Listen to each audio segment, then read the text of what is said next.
इमरान खान का आज Lahore high court में पेश होने का फैसला। 9 मुकदमात में हिफाजती जमानत की दरखास्तें दायर कर दें। जमान पार्क से लाहौर हाई कोर्ट तक सिक्योरिटी की दरखास्त। IG पंजाब ने इमरान खान की रिहाइशगाह जमान पार्क तक रसाई के लिए लाहौर हाई कोर्ट में दरखास्त दायर कर दी।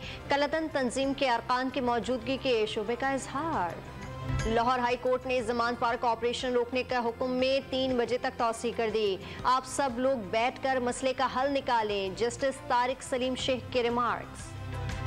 Toshakhana open and shut case, Imran Khan भाग रहे हैं। तहरीक तालिबान की तरबियत याफ्ता और रिकॉर्ड याफ्ता अफराद जमान पार्क में नजर आ रहे हैं। साद रफीक की प्रेस कॉन्फ्रेंस।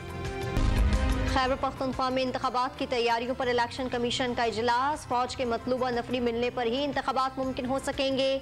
IG की ब्रीफिंग। सिंध में कोरोना केसेस में मुसलसल इजाफा होने लगा। सूबे में मजीद 53 केसेस की तस्दीक। मस्बत केसेस 28% से बढ़ गए। शिकारपुर में इंडस हाईवे पर डाकुओं की मुसाफिर वैन पर लूटमार, एक मुसाफिर को भी अगवा कर लिया। मुगवी के अहले खाना का इंडस हाईवे पर एहतजाजी धरना।